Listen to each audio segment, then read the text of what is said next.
Hello, it's Vanessa. Now that your website is completed, I am going to be showing you how to edit and manage it.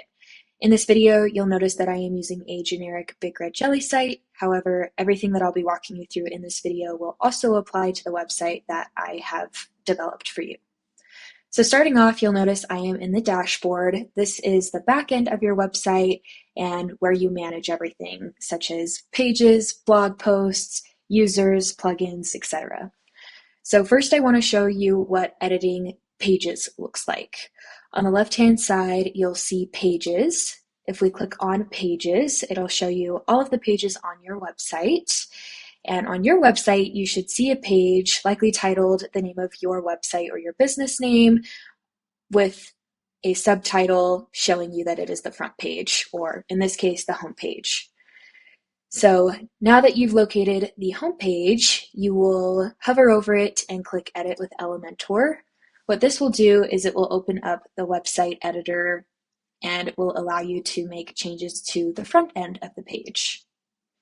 So now that the editor has loaded, on the left-hand side, you'll notice elements, which will allow you to add to the page and what I have already created for you, such as a container, which would allow you to add a new section, a heading, a block of text, an image, a video, a button, etc. And as you scroll, you'll notice the endless amount of options that you can add to your page. Now, just to show you what it looks like in editing the page, I'll go ahead and add a container. And in that container, going back to the elements up here, I will add a heading.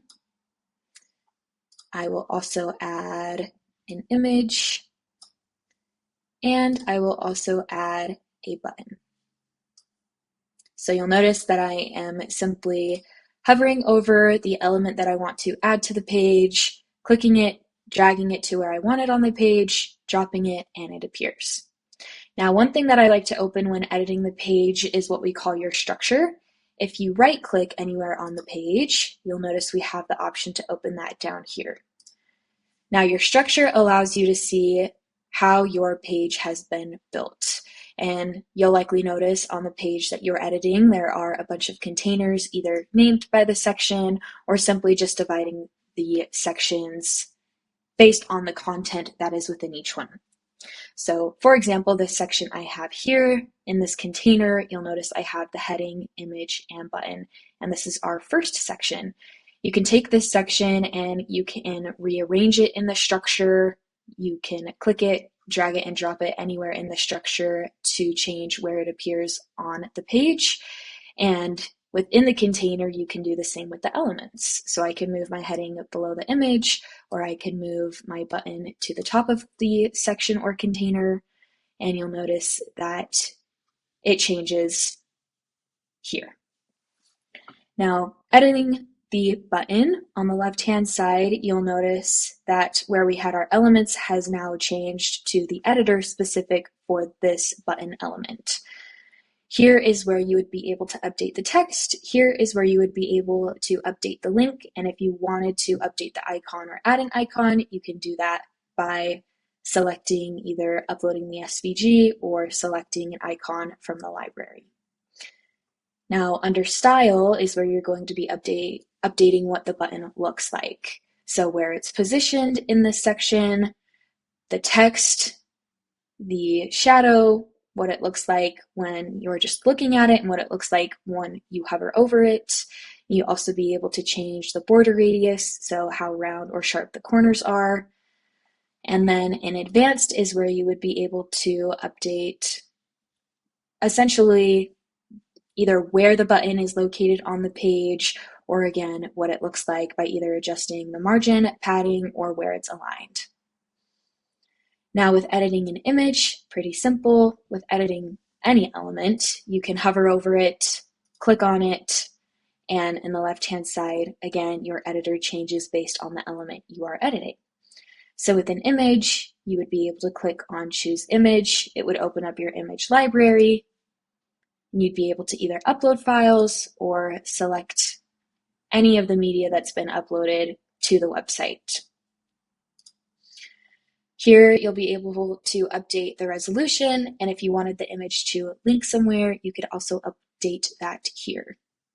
With style, very similar to the button, alignment is updating where it's at on the page, updating how wide and tall it is would be width and height, and then opacity, if you wanted it to be a little bit more dim or a little bit more bright, you would update that here, and the border radius here.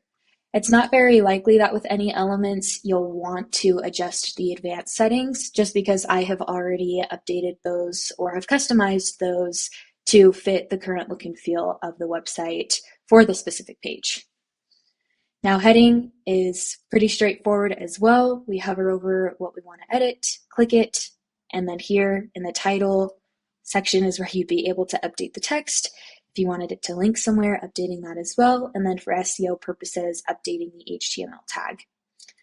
Style is very similar to the button and image. Again, updating the alignment, what you want the text to look like, if you want it to have a stroke or shadow, and then what it looks like normally and what it looks like when you hover over.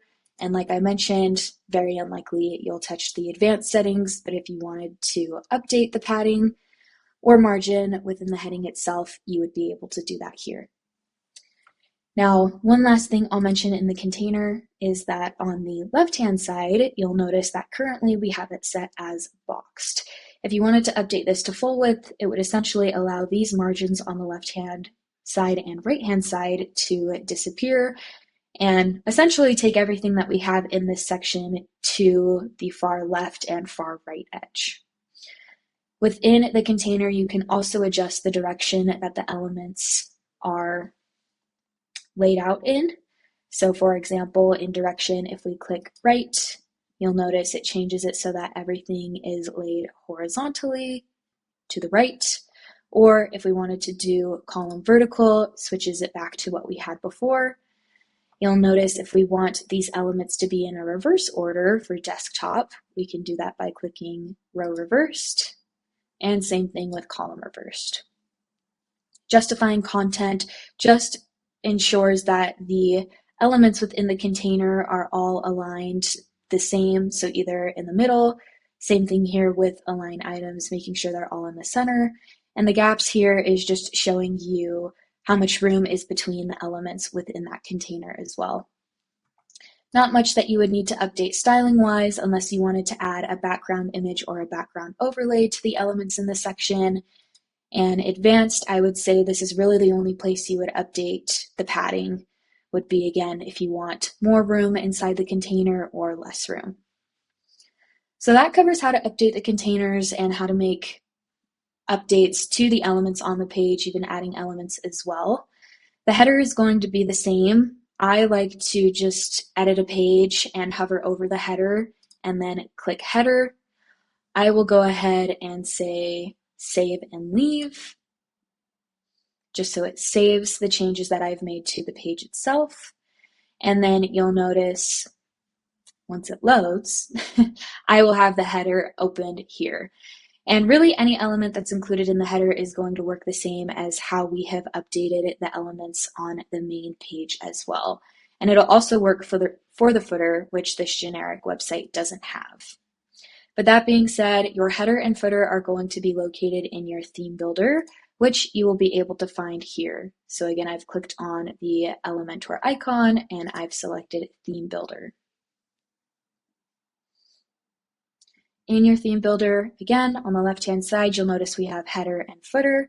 This is where you'll also be able to update what the template looks like for your blog posts, as well as any other special templates I have set up for you. So with your header and your footer, you can come in here. I've selected the header, select edit, and it will open it up in the editor the same way you open up a page. To leave the editor, or the theme builder specifically, I like to just hit the X button, and then to go back to your WordPress dashboard, clicking the Elementor icon again, and then selecting Exit to WordPress. Just keep in mind when you are making changes to your home page, you'll also want to make sure that they looked correct on the tablet and mobile versions as well, and you can check those by selecting tablet and by selecting the mobile view here. I also like to ensure before publishing my changes that they looked correctly when I am actually viewing the page on the live site. So I like to select preview changes. And what that does is it opens up the page we are currently editing in a new tab, and it allows us to see, again, what the page looks like before we make those changes live. Now going back to the WordPress editor, I will show you a couple other things that will be important when it comes to managing your website. First, let's talk about posts. Here in posts is where all of your blog posts are going to be kept and managed. So you will find here, if we have set up a blog post, the title, the author, if it's categorized, the tags, status, whether it's published or draft, etc. If you need to add posts, you can do that by coming here, and you can also change whether they are published or whether they are hidden on the back end as well. Now you may notice a couple other post types that I have set up for you. If that's the case, they will also be managed the same way as the blog posts. Of course, the fields will be different based on the content and post type that I have set up for you. Media is where you will find any logo that I've uploaded to the website, any image you've provided, any that I've found. Really, any media that we're using on the website will be stored here.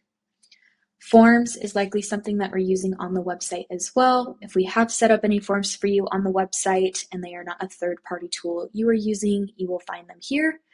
For example, the contact form, if you need to make any updates to the contact form or to the form that we've used on the website, you can click Edit, and that will allow you to update the fields within the form, add new ones.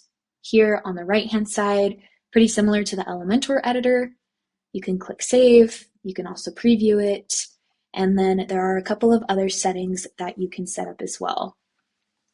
Or I guess I should say customize.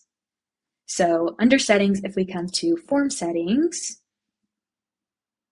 once it loads, you'll notice the name of the title, and really that's the only thing you would want to update. Feel free to explore the other options here as well, but the two most important ones are going to be your confirmations, which will be what the customer is receiving or what they are seeing once they submit their request through the form, and then notifications will be how you receive those entries or how you receive those requests. This is where you would come in and update either the email that they're being sent to or essentially where they are being sent to. Now, the last thing that I'll cover in this is the appearance side of things. If you need to update the layout of your navigation menu within your header, you'll come here to Appearance, and you should see the menu pop up here, either Main Menu or Mega Menu. And on the left-hand side is where you would be able to update either the pages, add custom links, remove them, etc., and then update the menu accordingly. I believe that covers everything within this video as far as editing and managing your website. However, if you have any additional questions or concerns when it comes to making customizations on your website, feel free to reach out to me or your BizDev specialist. We're here and happy to help you. And hopefully this video helps. Thanks so much.